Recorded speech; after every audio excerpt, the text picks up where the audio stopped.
آج کی اس ویڈیو میں ہم آپ کو پتھر دلوں کو موم کر دینے والا ایک واقعہ سنائیں گے، زندگی بدل دینے والا ایک واقعہ سنائیں گے۔ ہم آپ کو دو عجیب و غریب قبروں کا حال سنائیں گے، ایک پر اللہ کا سخت عذاب آ رہا تھا، دوسری پر اللہ کی رحمت برس رہی تھی۔ یہ ایک سچا واقعہ ہے۔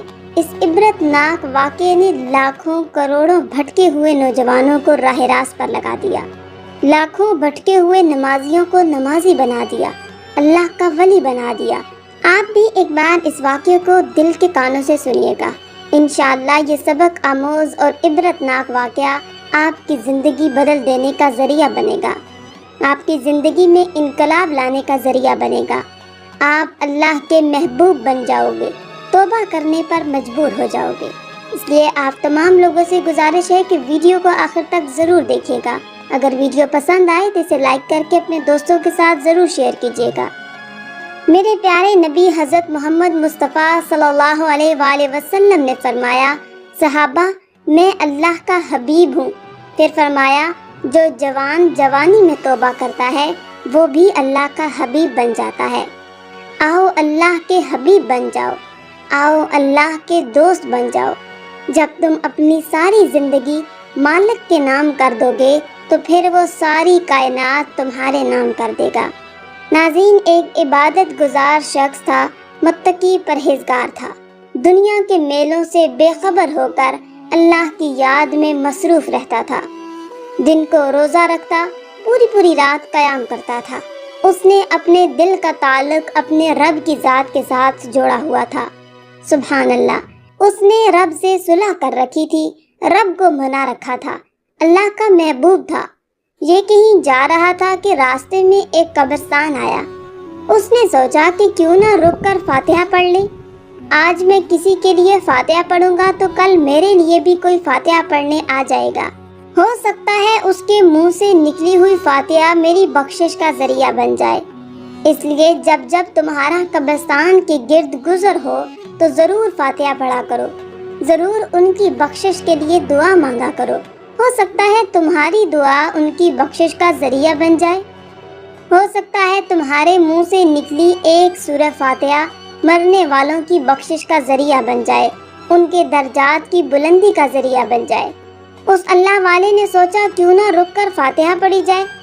اللہ والے رک گئے، انہوں نے دونوں ہاتھ اٹھائے۔ قبل اس کے کہ دونوں ہاتھ اٹھاتے، اچانک ان کی نظر ایک ایسی قبر کے اوپر پڑی کہ اس قبر کے اوپر ایک سانپ بیٹھا ہوا تھا۔ قبرستان ہے، قبرستان کی ایک بدقسمت قبر ہے، بدقسمت بدبخت مردے کی قبر ہے جس کے اوپر سانپ بیٹھا ہوا تھا۔ اللہ اکبر! بزرگ کو فاتحہ بھول گئی، قبر کی طرف بڑھا۔ جس قبر کے اوپر سانپ بیٹھا تھا، سانپ کی طرف بڑھا کہ اس سانپ کو ہر حال میں نے مارنا ہے۔ سانپ کو مارنے کے لیے قبر کی طرف بڑھا۔ سانپ نے جیسے ہی اس اللہ والے کو دیکھا تو اسی قبر کے اندر چلا گیا، قبر کے اندر چھپ گیا۔ قبر میں ایک سوراخ تھا، سوراخ کے اندر سے گزر کر قبر کے اندر چلا گیا۔ اس اللہ والے نے کیا کیا؟ قبر کے بالکل قریب آیا، ساتھ میں بیٹھا تو اللہ والے نے محسوس کیا کہ اس قبر کے اندر سے حرام کی بدبو آ رہی ہے۔ استغفر اللہ، حرام کی بدبو آ رہی ہے۔ اللہ والے نے جیسے ہی قبر سے تھوڑی سی مٹی اکھاڑی، مٹی کو اپنے ہاتھ میں لیا اور جب ناک کے قریب کیا، سونگھا تو واقعی مٹی کے اندر سے حرام کی بدبو آ رہی تھی۔ سوچا کہ صرف اسی قبر سے حرام کی بدبو آ رہی ہے یا باقی والی قبروں کی مٹی سے بھی حرام کی بدبو آ رہی ہے۔ جب اس نے ساتھ والی قبر کی مٹی اکھاڑی، جب ناک کے قریب کی تو سونگ کر حیران رہ گیا، دنگ رہ گیا۔ اس قبر کی مٹی کے اندر کستوری کی خوشبو آ رہی تھی۔ سبحان اللہ، ایک کی قبر کی مٹی کے اندر سے حرام کی بدبو، دوسری قبر کی مٹی کے اندر سے کستوری کی خوشبو۔ وہ دنگ رہ گیا، حیران رہ گیا، اللہ یہ کیا ماجرا ہے؟ میں اس ماجرے سے آگاہ ہونا چاہتا ہوں، اس کہانی سے، اس حقیقت سے آگاہ ہونا چاہتا ہوں۔ میں معلوم کرنا چاہتا ہوں کہ جس کی قبر کے اندر سے حرام کی بدبو آ رہی ہے، اس نے زندگی کیسی گزاری، اور جس کی قبر کے اندر سے خوشبو آ رہی ہے، ایسا لگتا ہے کہ اس کی قبر کے اندر گلاب کے پھول اگے ہوئے ہوں۔ جن کی خوشبو سے قبر میں عطر پھیلا ہوا ہو اور قبر کے اندر سے اتنی پیاری خوشبو آ رہی ہے۔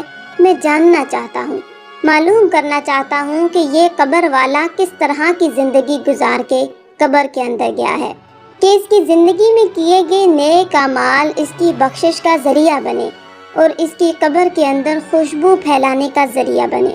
اب اس دور میں کیا کیا جاتا تھا کہ قبروں کے اوپر پتھر رکھے جاتے تھے اور ان پتھروں کے اوپر مرنے والے کا نام بھی لکھا جاتا تھا اور مرنے والے کی عمر بھی لکھی جاتی تھی اور مرنے والے کا پتہ بھی لکھا جاتا تھا کہ یہ فلاں شہر کا ہے، یہ مردہ فلاں گاؤں کا ہے۔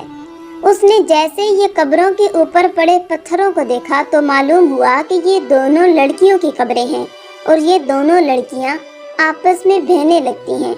دونوں لڑکیوں کی قبریں ہیں، ایک کی عمر 20 سال ہے، دوسری کی عمر 25 سال ہے اور یہ دونوں بہنیں لگتی ہیں۔ ہائے، پتھر کے اوپر لکھے گئے پتے کو اس نے غور سے دیکھا کہ یہ کہاں کی رہنے والی ہیں، کون سے گاؤں کی رہنے والی ہیں۔ پھر کیا کیا، اسی پتے پر چل پڑا، چلتے چلتے گھر تلاش کرتے کرتے پورا دن گزر گیا۔ شام کا وقت ہوا کہ اسی پتے پر پہنچ ہی گیا۔ اس نے دستک دی، دروازہ کھٹکھٹایا تو اندر سے ایک بوڑھی اماں باہر نکلی۔ بوڑھی عورت باہر نکلی، ہاں جی، تو کون ہے؟ کیسے آنا ہوا؟ کہاں سے آیا ہے؟ بھوکا ہے، روٹی دوں؟ پیاسا ہے، پانی دوں؟ لیکن میں بھی تمہاری طرح غریب ہوں، میرے گھر میں کھانے پینے کو کچھ نہیں ہے۔ اب اس بوڑھی اماں کے چہرے پر پریشانیوں اور مصیبت کے آثار نمودار تھے۔ اللہ اکبر! اس اللہ والے نے کہا کہ بوڑھی اماں، یہ بتا کہ فلاں نام کی لڑکی اور فلاں نام کی لڑکی تیری کیا لگتی ہے؟ اس نے کہا وہ تو میری بیٹیاں تھیں، وہ تو کب کی مر چکی ہیں۔ بتاؤ ان کے بارے میں کیا پوچھنا چاہتے ہو اور کیوں میری بیٹیوں کا نام لے رہے ہو؟ میری بیٹیوں کا نام لینے کی وجہ کیا ہے؟ جلدی بتاؤ، کس وجہ سے آنا ہوا اور میری بیٹیوں کا نام کیوں لے رہے ہو؟ کیا ہوا؟ کون سی وجہ بنی؟ اس اللہ والے نے کہا کہ تمہاری ایک بیٹی کی قبر کے اوپر سانپ بیٹھا ہوا تھا۔ جب میں سانپ کو بھگانے کے لیے قبر کے قریب آیا تو مجھے محسوس ہوا کہ قبر کے اندر سے حرام کی بدبو آ رہی ہے۔ ساتھ ہی دوسری قبر تھی، فلاں نام کی لڑکی کی قبر تھی، تو جب میں نے اس کی قبر کی مٹی سونگھی تو مجھے پتا چلا کہ اس کی قبر کے اندر سے کستوری کی خوشبو آ رہی ہے، پیاری سی خوشبو آ رہی ہے۔ دونوں قبروں کی مٹی کی خوشبوئیں سونگھ کر میں نے اندازہ لگا لیا کہ کون سی قبر جنتی کی قبر ہے، کون سی قبر جہنمی لڑکی کی قبر ہے۔ مجھے تو ایسا لگتا ہے کہ تمہاری ایک بیٹی کی قبر جہنم کے گڑھوں میں سے گڑھا بنی ہوئی ہے، دوسری بیٹی کی قبر جنت کے باغوں میں سے باغ بنی پڑی ہے۔ اماں، اتنا دور سے آیا ہوں، میں مسافر ہوں، بس یہ جاننے کے لیے، معلوم کرنے کے لیے کہ وہ بیٹی جس کی قبر کے اوپر سانپ بیٹھا تھا اور اس کی قبر کے اندر حرام کی بدبو آ رہی تھی، مجھے بتاؤ اس نے زندگی کیسی گزاری، وہ زندگی میں کس طرح رہا کرتی تھی، اس کا اٹھنا بیٹھنا کس طرح کا تھا، کہیں وہ کوئی گناہ تو نہیں کرتی تھی؟ اگر وہ گناہ کرتی تھی تو کون سے ایسے گناہ کرتی تھی؟ مجھے بتاؤ تاکہ میں اپنی اسلام کی مقدس شہزادیوں کو ان گناہوں سے روکوں جو گناہ تیری بیٹی بڑے شوق سے کرتی تھی، اور انہی گناہوں کی نحوست کی وجہ سے آج اس کی قبر جہنم کے گڑھوں میں سے گڑھا بنی ہوئی ہے۔ تو اس بوڑھی اماں نے کہا، بیٹے تو دور سے آیا ہے، سچ پوچھتے ہو تو حقیقت یہ ہے کہ ایک وقت تھا کہ ہم بہت مالدار تھے، رئیس تھے، علاقے میں ہمارا نام تھا، ہمارے پاس پیسہ تھا، دولت تھی، اور وہ بیٹی جس کی قبر کے اوپر سانپ بیٹھا تھا، جس کی قبر کے اندر سے بدبو آ رہی ہے۔ سب سے پہلے میں اس بیٹی کی کہانی سناتی ہوں کہ ہم دونوں ماں اور بیٹی کہیں لمبے سفر کو جا رہے تھے۔ ہم نے ایک اچھی سی سواری گھر سے باہر نکالی اور کھانے پینے کا ضرورت کا سامان اپنے ہمراہ لیا اور سفر کو چل پڑے۔ چلتے چلتے ہم صحرا کے درمیان جا پہنچے۔ 3 دن کا مسلسل ہم نے سفر کیا۔ صحرا میں جا پہنچے، ہم نے دیکھا کہ ایک شخص تھا، اس کے ساتھ اس کا ایک ننھا سا بیٹا بھی تھا۔ ایک شخص تھا، اس کا ننھا سا بیٹا تھا اور وہ شخص زار و قطار رو رہا تھا، اس کا بیٹا بھی زار و قطار رو رہا تھا۔ چیخ رہا تھا، چلا رہا تھا۔ تو انہوں نے جب دور سے ہماری سواریوں کو آتے دیکھا، ہمیں آتے دیکھا تو وہ سڑک کے اوپر، راستے کے اوپر لیٹ گئے۔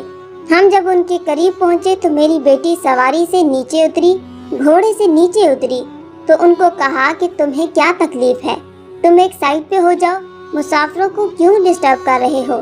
تو وہ شخص رونے لگا، کہنے لگا کہ ہم بھی آپ کی طرح مسافر تھے، کھانے پینے کا سامان ختم ہو گیا، ہمارے پاس کھانے پینے کا سامان نہیں ہے، ہم 3 دن کے مسلسل بھوکے ہیں۔ میری تو خیر ہے، چلو میں تو برداشت کر لوں گا، اور میرا یہ جو ننھا سا بیٹا ہے، اس کی خشک زبان پانی مانگ رہی ہے، خشک حلق پانی مانگ رہا ہے، اس کے چہرے پر بھوک کے آثار نمودار ہیں۔ خدارا میری بہن، اگر تیرے پاس 2 گھونٹ پانی کے ہوں تو میرے اسی بیٹے کو پلا دو، میں تیرے لیے ڈھیروں دعائیں کروں گا، میں تیری لمبی عمر کے لیے دعائیں کروں گا۔ خدارا اگر 2 گھونٹ پانی کے مل جائیں تو یہ احسان میں مرتے دم تک نہیں بھولوں گا۔ تو بوڑھی اماں کہنے لگی کہ میری بیٹی کے پاس پانی بھی تھا، کھانے پینے کا ساز و سامان بھی تھا، بس پیسہ تھا، دولت تھی، دولت کے گھمنڈ میں آ کر اس کے اندر تکبر اس قدر تھا، غرور اس قدر تھا کہ پانی کے ہونے کے باوجود بھی، کھانے پینے کا ساز و سامان ہونے کے باوجود بھی، اس میری بیٹی نے اس شخص کو، اس کے ننھے سے بیٹے کو دھکے دے کر راستے سے ہٹا دیا اور سواری کے اوپر بیٹھ کر آگے کو نکل گئی۔ میں اپنی بیٹی کو کہتی رہی کہ اس کو پانی دے دو، کھانے پینے کا سامان ہے اسے دے دو، یہ بھی ہماری طرح کا مسافر تھا۔ آج یہ دونوں بیچارے زندگی موت کی جنگ لڑ رہے ہیں اور کچھ نہیں کر سکتے، پانی کے 2 گھونٹ تو پلا سکتے ہیں نا، کھانے کے 2 لقمے تو دے سکتے ہیں۔ لیکن میری بیٹی کو ذرا بھی رحم نہ آیا، میری بیٹی کو ان کی حالت زار پر ذرا بھی ترس نہ آیا۔ میری بیٹی اپنی منزل کو رواں دواں ہو گئی۔ ہم جب واپسی کی طرف روانہ ہوئے، جب ہمارا اسی راستے سے گزر ہوا تو ہم نے کیا دیکھا، وہ دونوں باپ بیٹے اسی جگہ پر مرے پڑے تھے۔ وہ باپ بھی مرا پڑا تھا، وہ بیٹا بھی مرا ہوا پڑا تھا۔ ہمارے 2 گھونٹ پانی کے نہ دینے کی وجہ سے باپ بھی مر گیا اور بیٹا بھی مر گیا۔ کس کی وجہ سے مرا؟ میری اس منحوس بیٹی کی وجہ سے مرا۔ کس کی وجہ سے یہ دونوں مرے؟ اس کی موت کی ذمہ دار کون تھے؟ ہم دونوں تھے۔ پانی نہ دینے کی وجہ سے معصوم سا بیٹا بھی مر گیا اور باپ بھی مر گیا۔ بیٹا، مجھے لگتا ہے کہ غریب کے بچے کو پانی نہ دینے کی وجہ سے اللہ نے اس کی قبر کو جہنم کے گڑھوں میں سے گڑھا بنا دیا ہے۔ دولت ہونے کے باوجود بھی، مال ہونے کے باوجود بھی لوگ دروازے پر آئے، کسی سائل کو کھانا نہیں کھلاتے، کسی بھوکے کو کھانا نہیں کھلاتے، کسی پیاسے کو پانی نہیں پلاتے۔ اللہ اکبر! یہ مال نہیں، یہ اللہ تعالیٰ کی طرف سے وبال بن کر آیا ہے۔ قیامت کے دن یہی مال تمہارے لیے جہنم کے گڑھوں میں سے گڑھا بن جائے گا۔ ایسے مال سے بچو جو اللہ کی غریب مخلوق کے کام نہ آئے۔ کہنے لگی میری بیٹی کے اس ایک گناہ نے اس کی زندگی بھی تباہ کر ڈالی، اس کی آخرت بھی تباہ کر ڈالی۔ جوانی ہی جوانی میں وہ مر گئی، خاک میں مل گئی۔ اس کی میں، اس کا تکبر، اس کا غرور، اس کا حسن، اس کی جوانی خاک میں مل گئی۔ اللہ تعالیٰ نے اس کی عمر سے برکت بھی اٹھا لی اور اسے موت کی دبوچ میں دے دیا۔ کہنے لگی وہ بدبخت سود کا کاروبار کرتی تھی، وہ بدبخت غیبت کرتی تھی، چغلی کرتی تھی۔ غیبت اور چغلی کی وجہ سے آج اس کی قبر کے اندر سے حرام کی بدبو آ رہی ہے۔